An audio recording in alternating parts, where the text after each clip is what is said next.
Hola, buenas noches.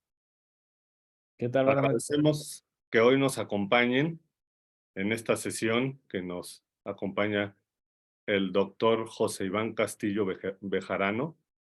El doctor José Iván es profesor del posgrado en infectología pediátrica en el Hospital Universitario Doctor José Eleuterio González de la Universidad Autónoma de Nuevo León, jefe de la Unidad de Vigilancia Epidemiológica en Christus Muguerza, en el Hospital de Alta Especialidad, y miembro del Sistema Nacional de Investigadores.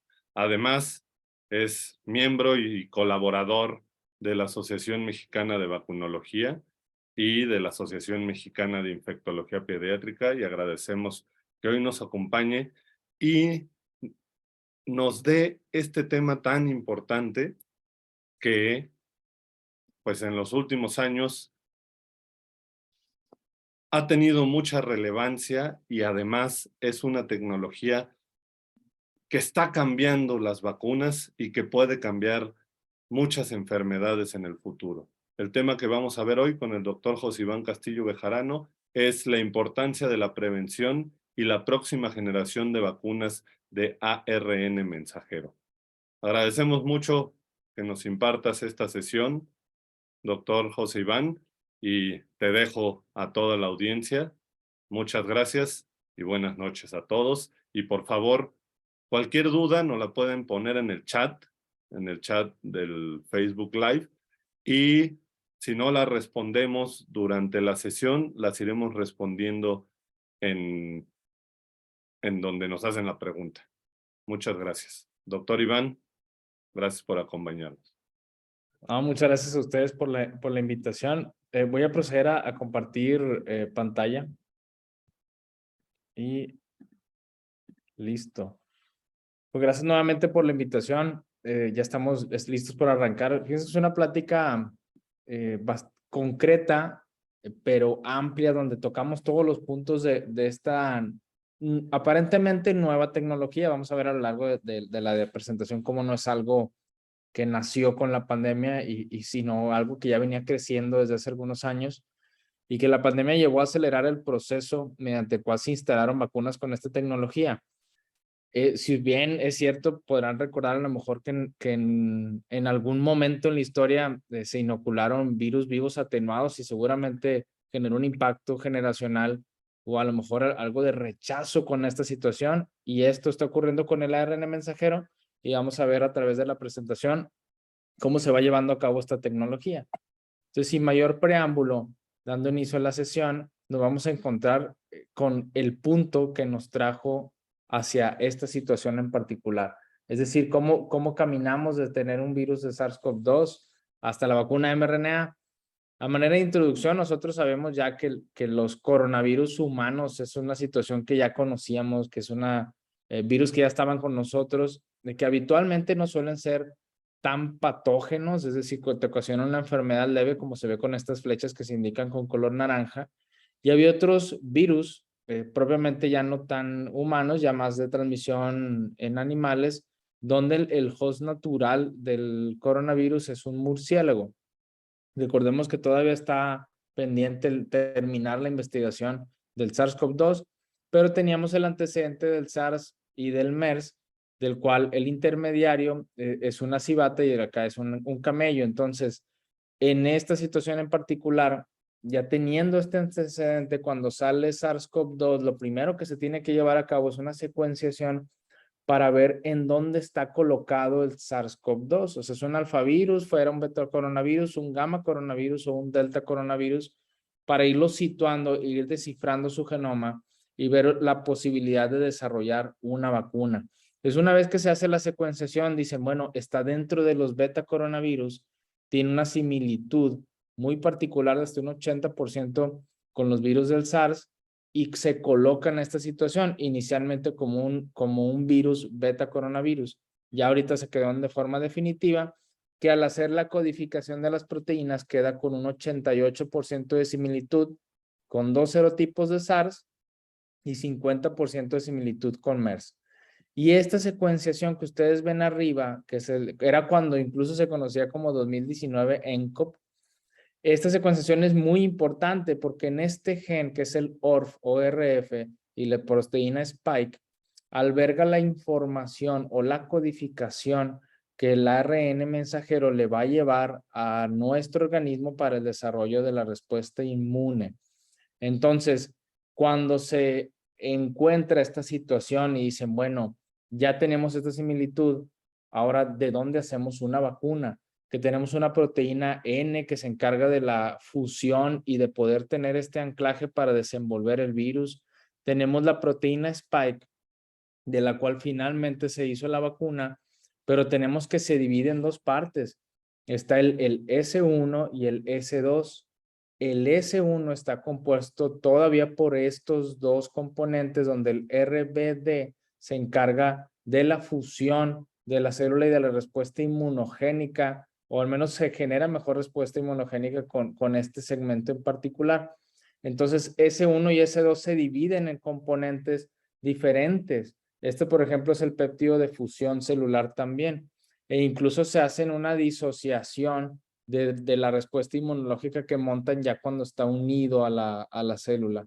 Entonces, al ver todo este componente y los microcomponentes que dan a la spike, tenemos todo un arreglo estructural que nos va a dar una respuesta inmunológica que puede llegar a variar e incluso que puede dentro del S1 o el S2 haber mutaciones dentro de la proteína spike en estos segmentos que nos pueden llevar después a tener una baja respuesta inmunológica. Entonces, teniendo este preámbulo y con el desarrollo de las vacunas mRNA, nos encontramos en PubMed un crecimiento impresionante, ya la información cada vez está creciendo día con día, donde para el 2017 el número de publicaciones, 2018 eran 17 publicaciones las que tú encontrabas en PubMed si usabas vacunas mRNA como mRNA vaccines, y puse mRNA para fines de que me parece que estamos más familiarizados con eso que estar llamando durante la presentación RNA mensajero. Entonces, tenemos 17 en 2018, 23 en el 2019, 50 en el 2020 y ayer u hoy, si tecleas mRNA vaccines, te van a dar por resultado 3,512 artículos en PubMed. Entonces, fue un boom en la tecnología y en las publicaciones científicas de la información que ya tenemos disponible sobre esto. Ahora bien, ¿cómo llegamos hasta acá? ¿Cuál es la historia que está detrás antes de las diapositivas iniciales del SARS-CoV-2?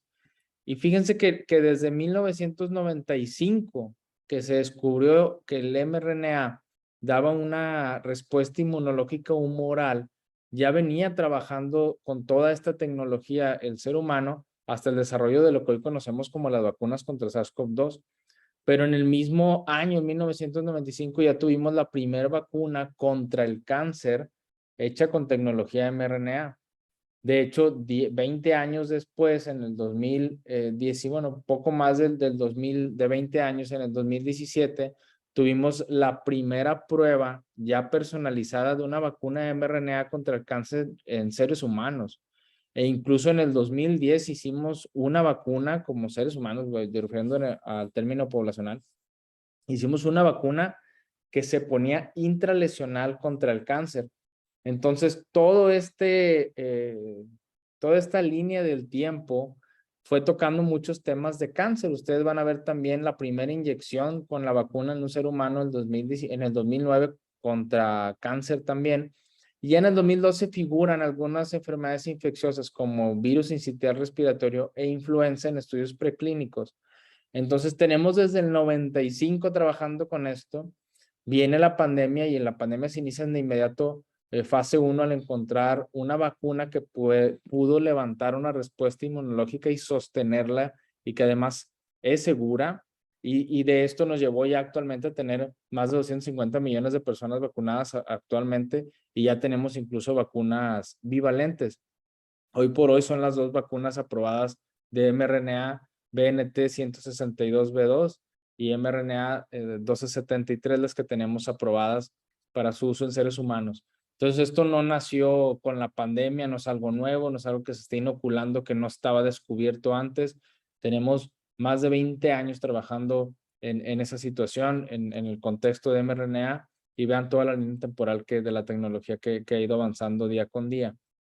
Entonces, ¿cómo se desarrolla esta vacuna ya en una cuestión ya más específica?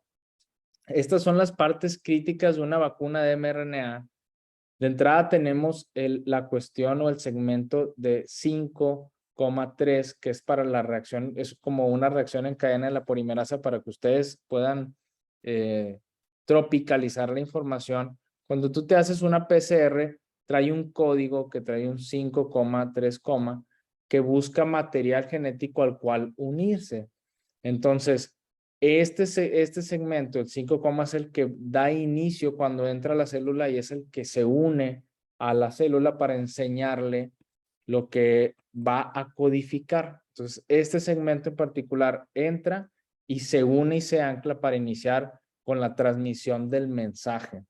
Posteriormente vamos a tener el CDS, que viene constituyendo la secuencia no replicativa de RNA mensajero. Es decir, que no va a montar una respuesta, o sea, no estamos inyectando el virus completo, sino un segmento no replicativo de mRNA que nos va a dar este segmento con la información de lo que les puse en la diapositiva donde estaba el gen ORF. Entonces, aquí viene la información donde dice, esto es lo que necesitas fabricar para montar una respuesta inmunológica a través del mensaje. Esto es el mensaje que te estoy llevando a ti, célula, para que constituyas una respuesta inmunológica. Y por último está el 3, que nos da en esta parte terminal toda una fortaleza o una fuerza para mantener la estructura intacta y sin generar mutaciones en menor cantidad posible. Entonces, una vez que se encuentre un virus nuevo, ya descubriste un virus, ya haces la secuenciación y tienes descifrado el genoma y tú tienes estos genes con estas secuencias de RNA y de DNA y ya tienes toda la secuenciación, empieza un proceso de transcripción donde después se purifica y nos queda este segmento. Aquí está el 5, aquí está el 3 y aquí está la información genética que vamos a llevar como RNA mensajero. ¿Qué necesitamos? Necesitamos grasa, necesitamos lípidos, necesitamos colesterol y necesitamos polietilenglicol y una emulsión catiónica para poder mantener esa estructura y que esa estructura entre por nanoprecipitación a las nanopartículas de lípidos y eso es lo que finalmente va a constituir la vacuna. Entonces la vacuna básicamente es el mRNA, que trae de 10 a 30 microgramos dependiendo de la población, y grasa y polietilenglicol que le va a dar el soporte para todo el tema de la red de frío. Además, la vacuna está constituida por sal, por sacarosa al 10% o sales, para poner por eso no el término como tal sal, pero para que no estemos en el mismo canal, sales, sacarosa al 10%.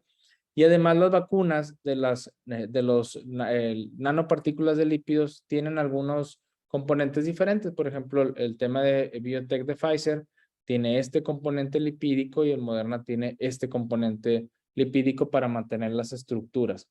Por eso tienen algunas diferencias de almacenaje e incluso de respuesta inmunológica. Y el polietilenglicol es una cuestión que vamos a ver más adelante que cobra relevancia en reacciones alérgicas.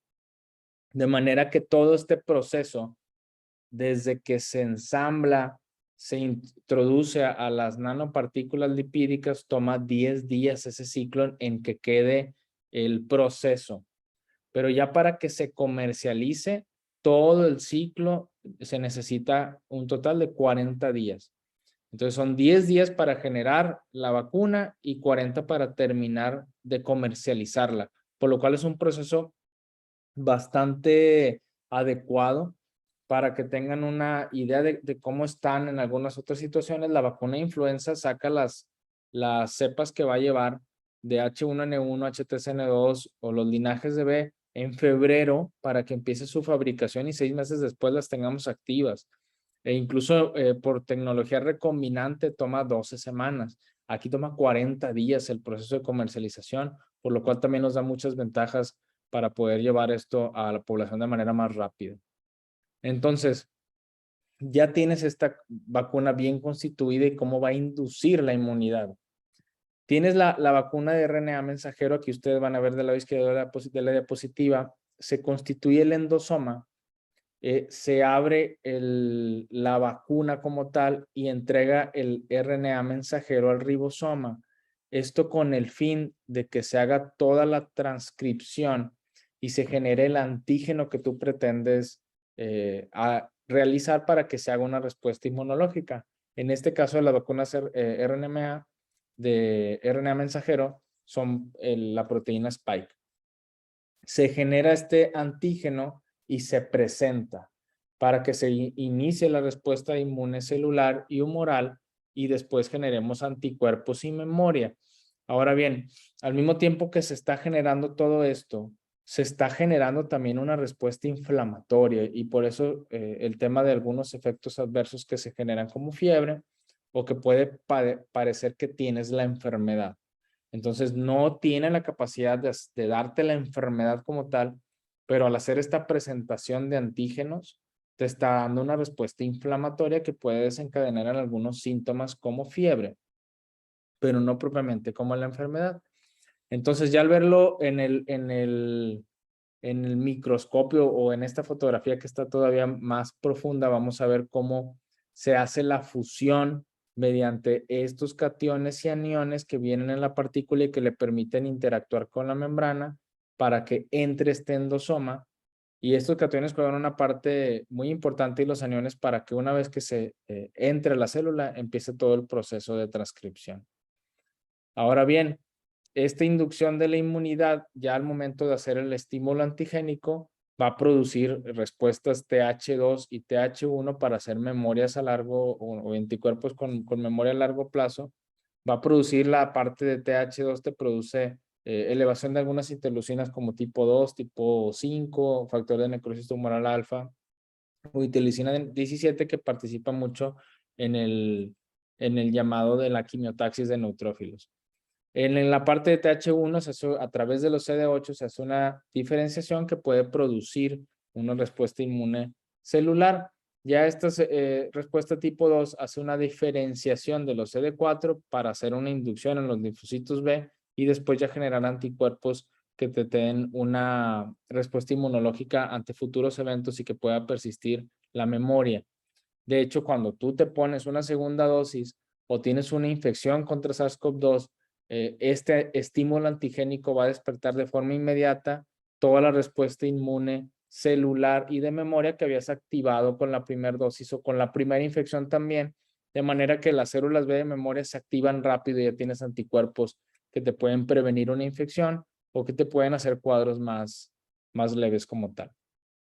Entonces, de estos segmentos que es la proteína Spike con la cual se traduce o se transcribe a través del RNA mensajero, ya se han producido muchas mutaciones y de ahí viene el término de variantes de preocupación por las mutaciones que han ido acumulando y que pueden tener un impacto contra la inmunidad.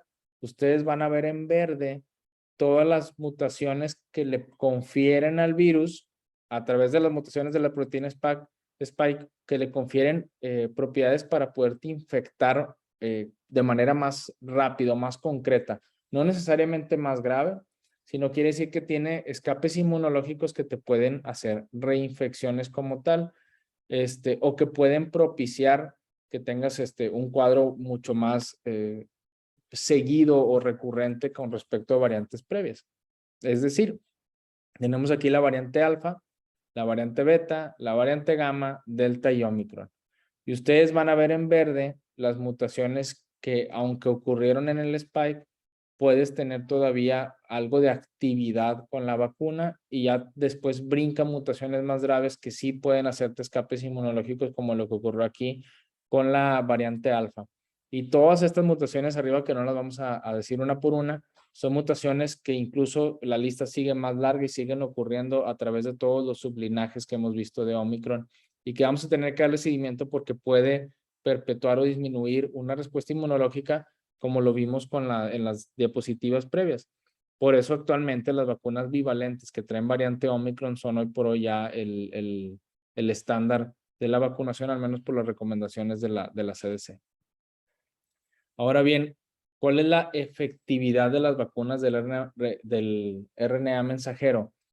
Y del mRNA vamos a tener una cuestión bastante importante en el tema de la efectividad acumulada que se vio en los primeros estudios.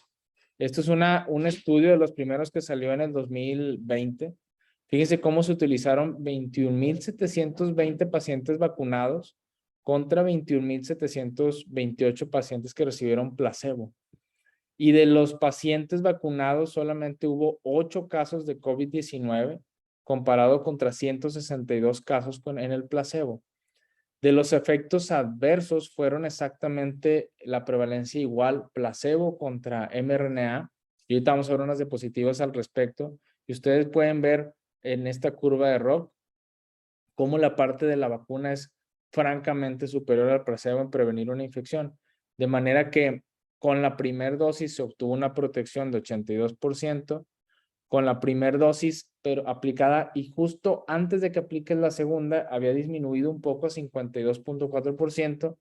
Al aplicar la segunda dosis, 7 días después ya teníamos una efectividad de 90.5% y más de 7 días después de 94.8%. Entonces, la efectividad que se encontró en los primeros estudios cuando se probaron en seres humanos en ensayos clínicos controlados fue de hasta 95% para prevenir una infección por SARS-CoV-2, lo cual fue tremendamente importante y le dio un giro a la pandemia por completo. Ahora, se ha probado efectividad en diferentes poblaciones, es decir, hay que expandir, no solamente se inician obviamente con adultos preferentemente sanos o con comorbilidades crónicas estables, pero no es el objetivo del virus. El virus va y genera una mortalidad alta en todas las poblaciones y poblaciones inmunocomprometidas. Se ha encontrado hasta un 90% de protección en mujeres embarazadas, hasta 70% en adultos, 60% en pacientes oncológicos, trasplantes de órgano sólido, enfermedades autoinmunes o población que vive con infección por HIV. Hasta 80% incluso en algunos ensayos con HIV controlado. Pero al desglosarlo, vamos a ver ya poblaciones especiales. Al desglosarlo vamos a iniciar por mujeres embarazadas. Fíjense que en México fue la principal causa de muerte materna en el 2020, en el 21, en el 22. COVID-19 fue la principal causa de muerte materna. Es algo terrible. Ya tenemos ahorita una vacuna que es con esta tecnología que nos permite disminuir ese riesgo de mortalidad. Y este estudio que se publicó en el New England en el 2022 nos arroja una efectividad tremendamente alta para prevenir una infección, ya sea independientemente si fue una variante Delta o durante el periodo de la variante Omicron. Los ingresos a la unidad de terapia intensiva se disminuyeron tremendamente, alcanzando efectividad para terapia intensiva hasta 70%. E incluso durante el periodo de Delta de hasta 88% y 80%, cuando 88 a partir de la semana 20 del embarazo y 80 en general. Entonces llega Omicron y por las mutaciones que tiene la proteína Spike, esto baja un poquito, por eso ven para acá un movimiento brusco cuando llega el periodo de Omicron, pero sigue habiendo un 70% de protección para evitar hospitalizaciones en la terapia intensiva. Y este es un estudio prospectivo multicéntrico de 30 hospitales que incluso evaluó a los recién nacidos hijos de estas mamás vacunadas con un total de 537 menores de 6 meses y se encontró que el riesgo de hospitalización en terapia intensiva, pacientes críticos con COVID-19, ventilación mecánica o no mecánica o uso de medicamentos vasoactivos fue inferior en los hijos de las mamás vacunadas. Entonces, volvemos al punto que vimos en su momento con tétanos, con influenza, donde vacunar a la mamá también te ayuda a prevenir la infección en el bebé. Entonces, para esto hicieron una revisión sistemática de mujeres también que estaban con lactancia materna, que se publicó en abril del 2022 con 30 artículos y 640 mujeres que participaron. Cuando están en situación de embarazo tienes dos beneficios. Y bueno, y después en la lactancia. En el embarazo tienes pasos de anticuerpos IgG y en la lactancia tienes pasos de anticuerpos IgA primordialmente. Ahora, al concluir la revisión sistemática, nos encontramos que no hubo una asociación con efectos adversos locales o sistémicos durante la lactancia y que además se encontraron anticuerpos específicos contra SARS-CoV-2 en la leche materna y, ojo, sin encontrar otros componentes de la vacuna. O sea, no encontraron polietilenglicol, no encontraron las nanopartículas lipídicas, o sea, encontraron únicamente anticuerpos IgA específicos contra SARS-CoV-2, lo cual fue una maravilla. Entonces, la protección del bebé en vacuna con mRNA durante la lactancia dura excretándose hasta 6 semanas. Es decir, que si una mamá se pone una vacuna en el tercer trimestre, puede todavía estar excretando en las primeras semanas de la lactancia materna anticuerpos específicamente vacunales, lo cual es una tremenda diferencia para ver casos de COVID en niños menores de 6 meses. La curva de mortalidad de niños alcanzó cifras alarmantes. En Estados Unidos fue la octava causa de muerte en general en población pediátrica y fue la primera causa de infecciosa de muerte en niños. O sea, es decir, que comparándola contra accidentes automovilísticos, enfermedades oncológicas, homicidios, COVID fue la octava. Pero si nos vamos a enfermedades infecciosas, COVID fue la primera. Y en México no fue la excepción. En México, de acuerdo a datos del INEGI, forma una de las primeras 5 causas de muerte en niños de los últimos 3 años es COVID-19 e incluso compite contra accidentes automovilísticos. Ahora, Estados Unidos se da cuenta de esto y abre la vacuna para toda la población pediátrica. Obviamente este tipo de decisiones se tienen que sustentar y vamos a tener estudios como este, donde se muestra la efectividad de la vacuna contra placebo en niños de 6 a 23 meses. Y este estudio específicamente publicado en el New England a finales del año pasado ya era con la cepa de Omicron y encontraron una inmunogenicidad adecuada al utilizar 25 microgramos de mRNA y fue efectiva en prevenir una infección contra la variante Omicron. E incluso levantó una respuesta inmunológica similar al adulto. Aquí tenemos los niños de 2 a 5 años, los niños de 6 a 23 meses. Tenemos 264 pacientes y 230 que se estaban comparando contra un grupo de adultos de hasta 295 pacientes. Y ustedes van a ver que con 25 microgramos levantaron títulos de anticuerpos similares a la población adulta recibiendo 100 microgramos. Y esto nos da una pauta muy importante también por el tema de la respuesta inmunológica que genera la vacuna, en el cual el niño no necesita tantos microgramos como el adulto para levantar una respuesta inmunológica que sea duradera y que sea efectiva.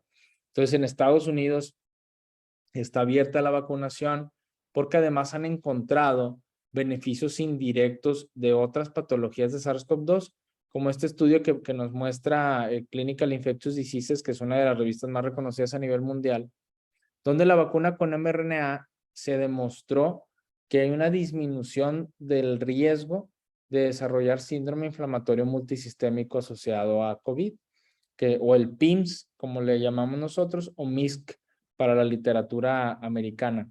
Entonces, al darse cuenta de esto, analizan de forma retrospectiva cómo estuvo con la variante Delta y cómo estuvo con la variante de Omicron, y el riesgo de desarrollar síndrome inflamatorio multisistémico fue mayor en población no vacunada que en niños vacunados. Entonces tenemos una disminución del riesgo de infección por SARS-CoV-2, tenemos una disminución del riesgo del desarrollo de síndrome inflamatorio y ya tenemos disminución del riesgo del desarrollo de COVID prolongado.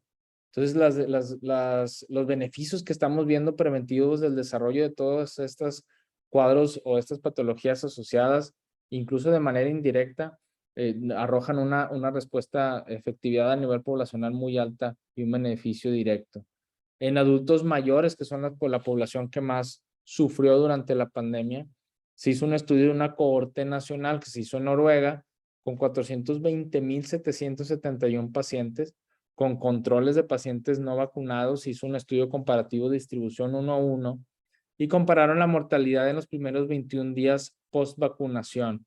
Al hacer la curva ahí de Kaplan-Meier, vamos a encontrar una disminución importante del riesgo de mortalidad en población de adultos mayores en comparación con población no vacunada. Ojo, corrección, es una curva Kaplan-Meier, lo que mencionaba en la diapositiva previa. Entonces, esto se hizo, es un estudio controlado que vio beneficios en adulto mayor. Entonces, tenemos un beneficio ya bien demostrado en adultos mayores, en mujeres embarazadas, en sus recién nacidos en los primeros 3 a 6 meses. Tenemos beneficio en niños de 6 meses a 12 años. O sea, prácticamente las vacunas cambiaron la pandemia y la siguen cambiando día a día porque COVID-19 llegó para quedarse. Incluso población como la nuestra, que somos trabajadores de la salud, se hicieron estudios en España para ver la efectividad de la vacuna al poner la primera o la segunda dosis en olas de COVID, dependiendo del riesgo de nuevos casos que se fueron presentando en la comunidad y dependiendo también el seguimiento que se le fue dando a estos pacientes que estaban con hospitalización de pacientes con COVID-19. Entonces ustedes van a ver en verde cómo se cayó la cantidad de casos de trabajadores en comparación con el riesgo acumulado que se fue viendo en pacientes con COVID. Entonces, estos son los casos nuevos en amarillo de colaboradores que sí se infectaron y de repente se apagan por completo en cuanto reciben la segunda dosis de la vacuna.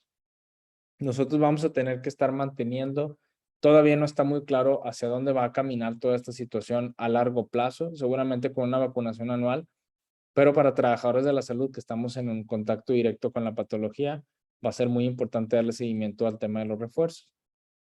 En cuanto a la seguridad, porque definitivamente a nivel poblacional, digo, ellos, la población entiende lo que es el beneficio, la efectividad y tú puedes transmitir todo eso, pero lo primero que te van a preguntar es si es segura. Y obviamente vamos a tocar el tema también de las miocarditis que ocurrieron. Una de las hipótesis espiga o hipótesis spike, como viene en el artículo en publicado en Trends in Molecular Medicine, vamos a tener que una de las hipótesis que sostienen por la cual a lo mejor hay efectos adversos en algunos casos de manera importante es esa subdivisión que se hace de la proteína spike.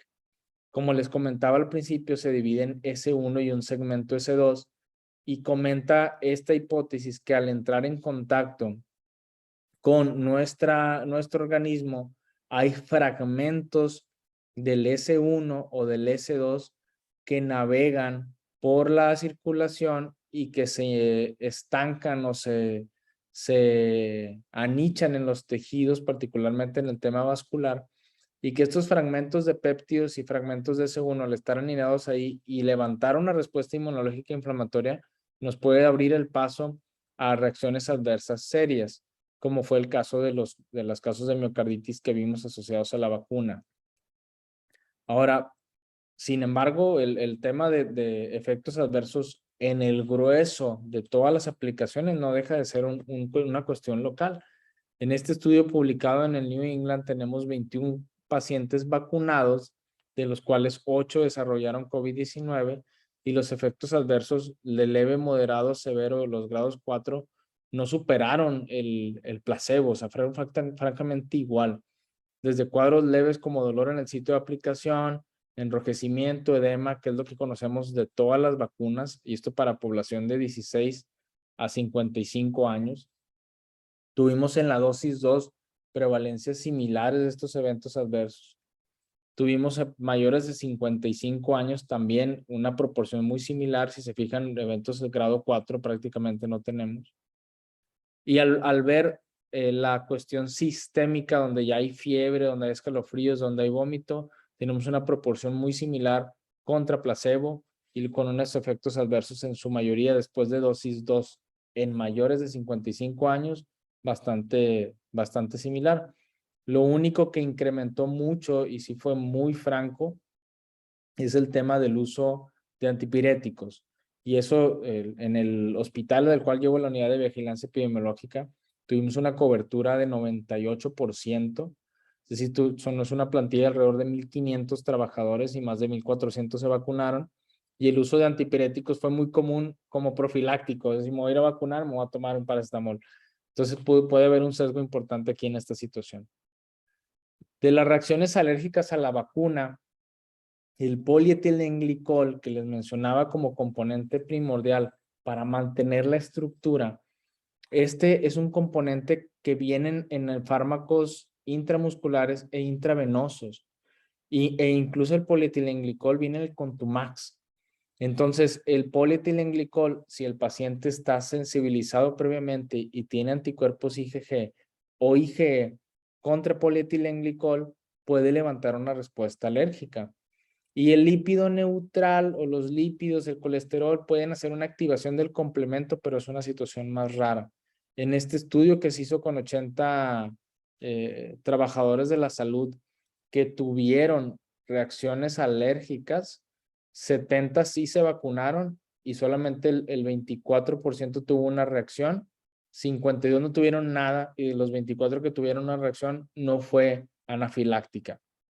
Eso quiere decir que quedaba mucho el tela de duda realmente si el antecedente alérgico de reacción alérgica te daba una condición de no vacunarte. Ya hoy por hoy se sabe que si no es una reacción anafiláctica a alguno de los componentes, te puedes vacunar. E incluso yo les comento que si tienen alguna duda sobre si hacerlo o no, pueden pedir una asesoría directa con un alergólogo para ver si es candidato a la vacuna. Por ejemplo, tuvimos un caso en el que un paciente visitó a una doctora de acá de Monterrey, una alergóloga. Al hacer el interrogatorio, ese paciente tenía antecedentes de haber tomado Contumax, de haber hecho anafilaxia y ya no se vacunó. Queda mucho en tema de duda la situación de si haces pruebas cutáneas o no. Eso todavía se está, digamos, está trabajando en, hacemos pruebas o no. Al que hacemos pruebas, si me da prueba cutánea positiva, lo vacuno o no. Algunos estudios que hay, que no han sido muchos, nos han dicho que estos pacientes con pruebas cutáneas positivas se pueden vacunar siempre y cuando no hagan anafilaxia. Entonces, en concreto, si es un paciente que no tiene antecedentes anafilácticos a componentes de la vacuna, se puede vacunar perfectamente y sin ningún problema. Al haber otros eventos adversos o al analizarlos, ya hubo una revisión sistemática para ver toda la cuestión de trombosis, trombocitopenia, complicaciones cardiovasculares, donde las complicaciones cardiovasculares fueron mayores en la vacuna de mRNA 1273 con hasta 11%, en comparación con 3% con la vacuna de BNT 162. Al ver las comparaciones del número total de eventos, sí hay más eventos del lado de la vacuna de Pfizer, pero fueron eventos más relacionados a algunas otras situaciones como eventos de trombosis, y acá en el riesgo de stroke se presentó en un 40% de este lado. Entonces, al analizar todos estos eventos, se tienen que reportar. No es información que esté oculta, es información que está disponible al público, o sea, se puede revisar sin ningún impedimento y es una información que no está manipulada. Recordemos que esta vigilancia epidemiológica de los eventos de notificación incluye incluso hasta algunas situaciones fuera de la vacuna. Por ejemplo, si tú te pones una vacuna y vas caminando y hay un accidente y hay un atropello, se puede incluso reportar eso, como, oye, hubo un atropello y se reporta. Entonces, si ustedes revisan todos los eventos adversos, van en una lista gigante, pero no todos ameritan asociación o causalidad directa de la vacuna. Ahora, ya al hacer el análisis de los casos de miocarditis directamente en este estudio por el VAERS, que es el sistema de Estados Unidos donde reportan los eventos adversos, es una publicación de hace un año, se incluyeron 192.405.448 individuos mayores de 12 años en Estados Unidos y solo encontraron 1,991 casos de miocarditis. 1991, o sea, esa es una cosa terriblemente o admirablemente baja.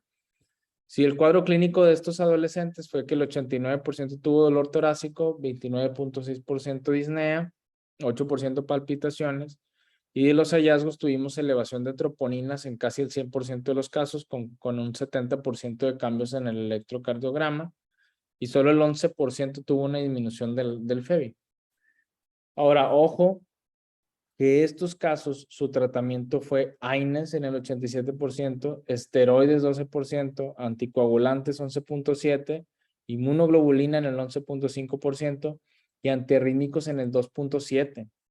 Entonces, eso quiere decir que en el seguimiento que hizo el estudio, si bien es cierto que desarrollaron una miocarditis, fue tratada médicamente sin necesitar abordajes adicionales y ninguno tuvo una secuela en el seguimiento de estos estudios.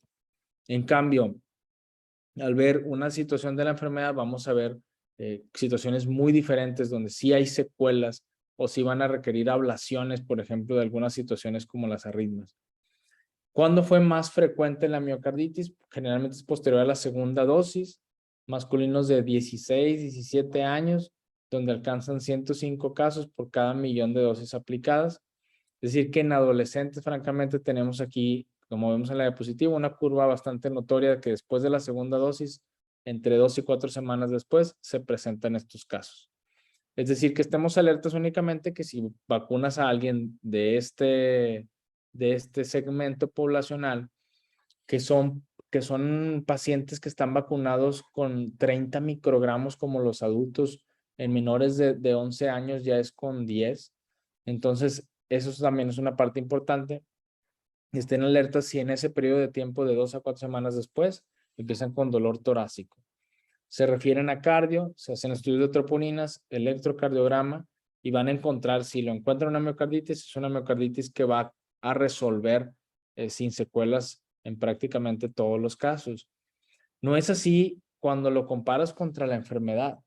Fíjense que esta revisión sistemática que comparó miocarditis con la infección en comparación con la vacuna, encontró, y vean la cantidad de población que revisó este artículo, fueron 55.5 millones de pacientes vacunados y revisó en este estudio 2.5 millones de pacientes con COVID-19 y encontró que hay 7 veces más riesgo de que te dé miocarditis si te da la enfermedad.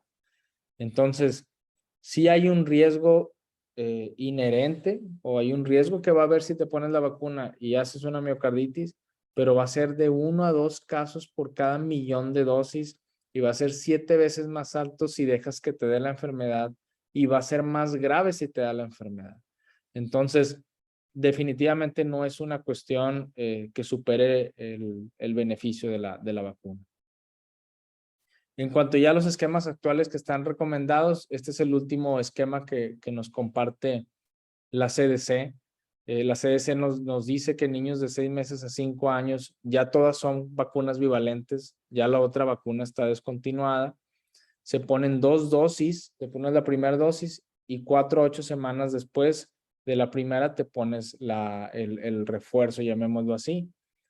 Debes de tener al menos 2 dosis de vacuna bivalente y se ponen 25 microgramos con el fundamento del estudio que vimos previamente. Si el niño ya había tenido vacuna de mRNA, porque ahora recordemos que tenemos niños que no han recibido ninguna vacuna, entonces este niño, de aquí arriba, nunca se había vacunado, se pone 2 dosis. Este niño que ya había tenido una vacuna monovalente, o sea, no una bivalente, ya había recibido una dosis, le pones una dosis entre 4 y 8 semanas después de la primera para completar su esquema. ¿Ok? Entonces, y tenemos el niño de 6 años que seguramente ya tiene una dosis y nada más completas el esquema con una dosis bivalente. Entonces, nuevamente, menor de 6 meses, de 6 meses a 5 años que nunca se había vacunado, le pones todo el esquema completo de bivalente. Paciente a partir de los 6 meses que ya había recibido al menos una, completas esquema con bivalente. Pones una dosis y 4 o 8 semanas después pones la segunda y completas su esquema. ¿Ok? Y en la parte de la mayoría de las personas de 6 meses a 4 años, incluso mayores de 5 años, vuelve a ser lo mismo. No quiero ser redundante, pero mayores de 6 años, donde ya está autorizado el refuerzo y donde ya tenemos mucha población, al menos en Estados Unidos, que ya recibieron vacunas monovalentes, solo vas completando esquemas. Si ustedes tienen un niño de 6 años que resulta que ya trae 2 dosis de vacuna monovalente, vas a Estados Unidos y completas con una dosis de bivalente. Si ya tiene 3 dosis de monovalente, en ese momento ya no puede ponerse una cuarta. Ahorita no está autorizada una cuarta para niños como tal. Entonces, si ya tiene 3 dosis el paciente pediátrico de la vacuna monovalente, ya no se pone una bivalente. Entonces, parece revuelto, pero con este esquema que les comento mental, de solo ir completando esquemas, se administra muy bien. Ahora bien, en el tema de SLIPE, que es la Sociedad Latinoamericana de Infectología Pediátrica, de la cual también soy miembro, son los esquemas que están de momento publicados. De 6 meses a 4 años, una serie primaria monovalente de una dosis, segunda dosis de 3 a 8 semanas después de la primera, y refuerzo con bivalente, que viene siendo su tercer dosis a las 8 semanas después de la segunda. Si no se cubrió, se me pasó y ya pasaron 12 semanas, 18 semanas, no se reinicia, nada más se aplica la vacuna. Idealmente es a las 8 semanas o a partir de las 8 semanas para asegurar una respuesta inmunológica adecuada. Pero si no se puso la vacuna, no se preocupen, completen el esquema. Niños de 5 meses a 11 años es una serie primaria monovalente, igual una dosis, 2 dosis, 3 a 8 semanas después de la primera y un refuerzo bivalente. Y se replica lo mismo para niños de 12 a 17 años. Y esto es así para Latinoamérica, porque no todos los países tenemos bivalente. Y países como el nuestro no tienen autorizados vacunas en niños menores de 5 años. Entonces, este esquema, el de esta diapositiva como tal, es el que me gustaría que se llevaran para la práctica, porque está más aterrizado a lo que vivimos en día a día. Entonces, esta diapositiva es excelente para eso. Como quiera la presentación, la voy a hacer en formato PDF para compartirla y que ustedes la tengan disponible para revisiones rápidas o de dudas para información con la población también. En cuanto a avances ya en vacunas de mRNA, se han visto muchas líneas de investigación. Ya tenemos vacuna multivalente contra influenza. Es muy interesante porque es una vacuna que va a albergar hemaglutinina y neuraminidasa, pero la hemaglutinina y la neuraminidasa completas, acompañada de nanopartículas. Y en este estudio, con 2 dosis separadas 4 semanas, se encontró una muy buena respuesta inmunológica con los microgramos de 45 y 15 de mRNA. Entonces hubo una fuerte respuesta inmunológica en este estudio que todavía está, hay muchos que están en fases de fases 1 o fases 2, pero ya se está estudiando una vacuna multivalente contra influenza. Y tenemos una vacuna influenza más COVID-19 que viene como ARCOV y IAV, que trae la hemaglutinina de una influenza H1N1 y trae el mRNA que ustedes ya conocen del coronavirus. 2 dosis separadas 4 semanas y también ya demostró muy buena respuesta inmunológica en la cantidad. Este es un estudio que se hizo en ratones, pero vigilaron el porcentaje de peso y vigilaron la mortalidad, y contra placebo en influenza y en COVID fue excelente en esta combinación de vacuna mRNA. En comparación con placebo, al menos de SARS-CoV-2 para la variante alfa. Ahora bien, hay otras vacunas en enfermedades infecciosas que se están estudiando. Aparte de lo que les mencionaba de COVID e influenza, se está estudiando para Zika y se está estudiando particularmente a partir de la proteína PRME. Y la intención es disminuir el riesgo de neuromalformaciones durante el embarazo. Está dirigida hacia esa población de mujeres embarazadas. Se está buscando HIV con conservaciones de regiones de glicoproteínas que suelen estar conservadas, como GP41 o GP120, que pudieran integrar una vacuna que no tenga tantas mutaciones como lo ha sido con las otras vacunas previamente que se habían intentado de otras regiones del virus. Virus sincitial respiratorio, ébola, rabia, y malaria son algunas de las vacunas que se están buscando también generar a través de tecnología de RNA mensajero. Y también sigue la línea de investigación del 95 con cáncer de mama, con una vacuna para que codifique anticuerpos contra el CD40, melanoma contra el TAAS de la tirosinasa o cáncer de próstata contra el PSA. Entonces, la línea de investigación con cáncer sigue. Yo puse estas 3 de ejemplo Entonces estamos hablando de muchísimos estudios que se están haciendo al respecto y cerraríamos con conclusiones muy concretas que nos daría inmediatamente que el tema de vacunas mRNA es un tema de vacunas seguras, son vacunas efectivas y que en un futuro cercano van a tener toda una gama de posibilidades de vacunas que van a resolver patologías infecciosas y oncológicas que actualmente nos azotan a nuestra población. Y solo les comparto esta imagen para demostrarles que hoy en día hay 11 vacunas, 50 vacunas fase 3, 11 fase 4, 16 fase 2, 3. Es decir, que la investigación de vacunas sigue caminando y seguramente de aquí antes de los siguientes 5 años vamos a tener noticias muy importantes de vacunas mRNA y de su impacto en la salud de nuestra población. Evidentemente, a través del beneficio de tener una vacuna segura y una vacuna efectiva. Muchas gracias. Doctor Castillo, muchas gracias por tan clara exposición y yo estoy totalmente de acuerdo contigo que esta tecnología que nos ha tocado vivir está cambiando la evolución de las vacunas y por lo tanto va a cambiar la prevención de las enfermedades infecciosas y de enfermedades no infecciosas, como ya lo dijiste. Pero rápidamente me gustaría hacerte unas preguntas y supongo que van a quedar otras preguntas que te haremos llegar, que nos lleguen en el chat. Pero la primera, hay muchas dudas sobre esto. Ya lo dijiste, pero me gustaría que lo dijéramos concretamente. En adultos, ¿cuántas dosis se necesitan de la vacuna de COVID-19 y cada cuánto se necesitan los refuerzos?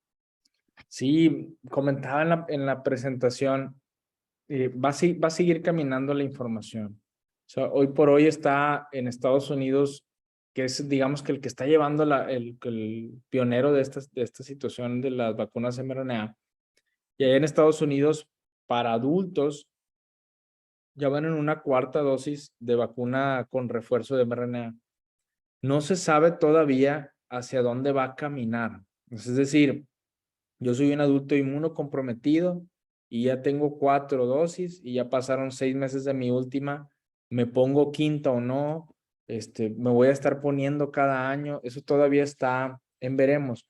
Pero hoy por hoy en mayores de 18 años ya vamos en la cuarta dosis.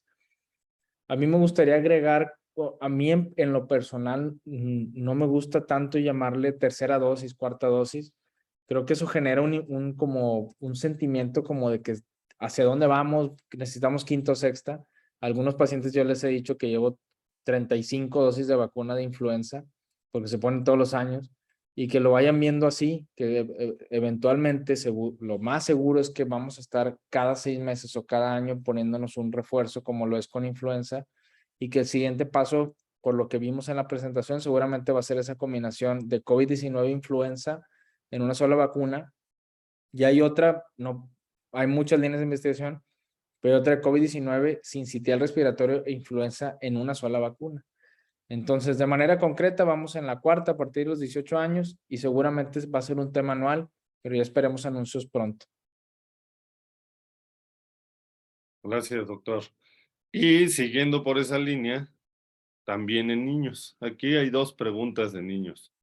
La primera, que ahorita que no hay vacunas monovalentes o ya solo hay bivalentes en algunos lugares, sobre todo o sea, en México, ahorita no tenemos de estas vacunas, esperamos tener en un futuro, pero en Estados Unidos, en niños, si no hay vacuna monovalente en niños, se puede iniciar la serie primaria con bivalente y después vamos a juntar una pregunta ahí. ¿En niños se les debe aplicar refuerzos o no? Sí, ahorita en niños estamos viviendo una situación bastante difícil, llamémoslo así. En niños a partir de los 6 meses vamos a tener ya divisiones importantes. Está el niño que nunca se ha vacunado, o sea, el niño que no tiene ninguna. Ese niño si hay oportunidad de iniciarlo con bivalente directo, vamos a iniciarlo con bivalente directo. Esa es la última recomendación de Estados Unidos. Si es un niño que nunca se había vacunado, ya está muy claro. Pero si es un niño a partir de los 6 meses o muchos que ya tienen más de 6 años, que ya tenían una vacuna al menos, esos van a recibir 2 vacunas de vacuna bivalente para completarles 3. Es decir, en niños el tope es 3, para que quede más concreto. O sea, en niños el tope es 3. Entonces, lo que vas a ir haciendo con respecto a la cantidad de vacunas va a ser ir completando esquemas. Que eso lo comento así porque me parece que es más práctico. Si te llega un niño a la consulta y dice, bueno, ¿cuándo te vacunaste contra COVID? No, me vacuné mi hijo tiene 2 años y se puso una al año, pero ya no regresamos a vacunarlo y estamos aquí en México y ya no se la puso porque ya no fuimos a Estados Unidos. Bueno, en ese niño no tiene otra opción ahorita en México. Entonces en ese niño va a Estados Unidos y ya se va a poner una dosis de bivalente y una segunda para completarle 3. Ahora, vamos a tener otros ejemplos. Por ejemplo, el niño de mayor de 6 años que no tiene ninguna, igual va a ir allá y se va a poner 3 bivalentes. Y vamos a tener otros ejemplos de niños que tuvieron una dosis inicial, sí se pusieron la segunda a las 8 semanas, de 4 a 8 semanas, pero ya no se pusieron la tercera.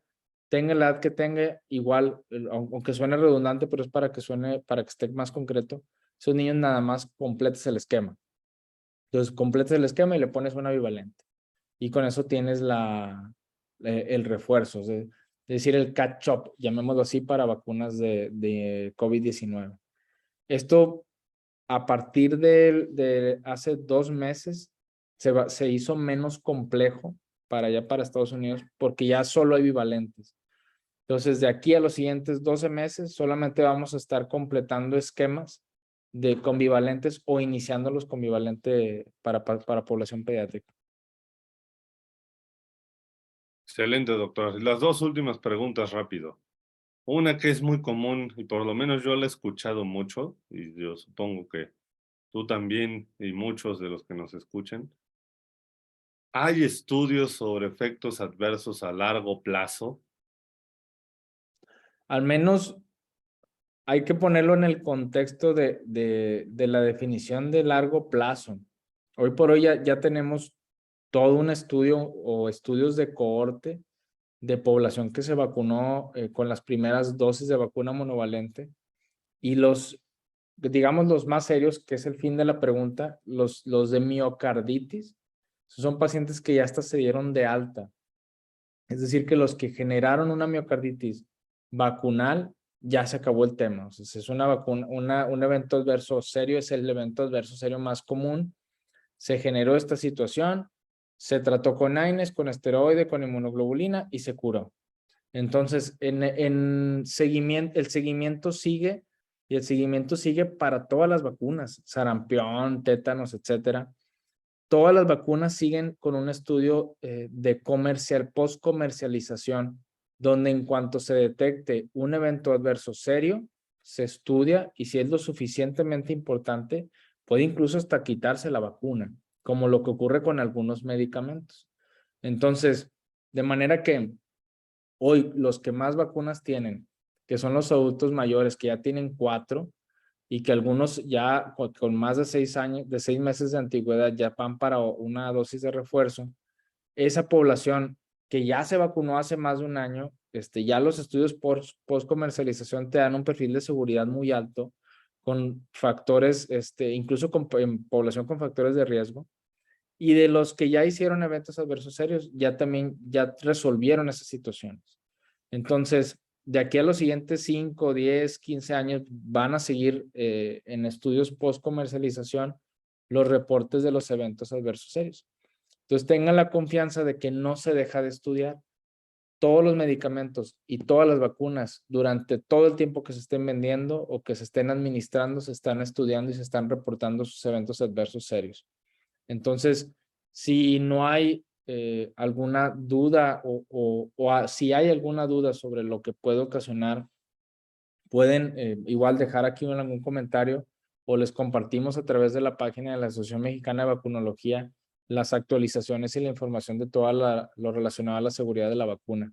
Entonces sigan la página que comparte excelente información, la página de Facebook, la página de Twitter, la página de Instagram, y es una asociación, o sea, nuestra Asociación Mexicana de Vacunología, para que vayan viendo toda la actualización con respecto a esto. Gracias, doctor Castillo. Yo te sumaría ahí que está demostrando y se ha demostrado que es una vacuna segura y que no hay que olvidarlo, ya lo dijo el doctor en las conclusiones, y que no solo las que ya salieron en comercialización se siguen viendo, sino las que se investigaron y en todo tu mapita, pues a los que se vacunaron con algunas vacunas de esas, se sigue viendo si tuvieron algún efecto y no se ha visto nada. Es correcto. Y te voy a dejar una última que te voy a meter en problemas, pero es una pregunta que nos llega muy seguido. Hoy me quiero vacunar contra COVID. ¿Qué vacuna es la recomendable?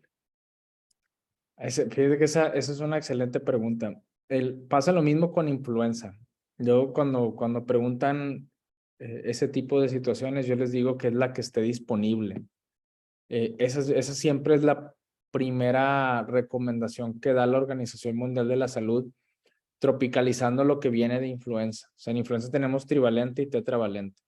Entonces, ¿cuál tienes disponible? La trivalente, esa. Al menos ahorita en México no tenemos vacunas, al menos en la gama completa. O sea, no tenemos toda la disposición de vacunas como para hacer alguna recomendación en específico. Nos faltan algunos estudios de población mexicana también para agregar alguna recomendación más específica.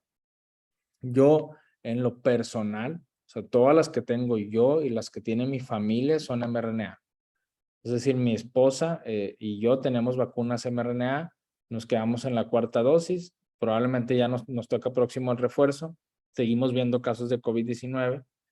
Tenemos una hija ya es de mayor de 6 meses, no tiene aquí en México una opción para vacunarse, esa es la realidad y Dios se sabe.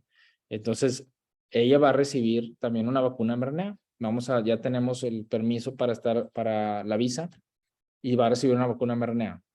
Y esto me puse como ejemplo y a mi esposa y a mi hija para que vean que nosotros estamos vacunados también contra esto y con esta tecnología. Entonces, en concreto, nuevamente, ¿cuál es por cuál me inclinaría? Yo les diría que la que esté disponible. Y si tienes todas disponibles, yo me inclinaría por una vacuna de mRNA. Perfecto, doctor. Pues te agradezco mucho. Me pareció excelente la sesión, muy clara. Muchas Y gracias. cualquier duda, por favor, de nuevo, háganosla llegar en los comentarios. Se las contestaremos. Y las más difíciles, se las vamos a hacer llegar al doctor Castillo. Le agradecemos mucho de nuevo que el día de hoy haya estado aquí con nosotros y que esperemos nos acompañe en otras ocasiones sobre este tema y sobre otros. El doctor está en Monterrey, como ya vieron, con su acento, y es parte de la Asociación Mexicana de Vacunología. Entonces, cualquier cosa, estamos a sus órdenes, al igual que el doctor, y damos por terminada esta sesión. Muchas gracias y muy buenas noches a todos.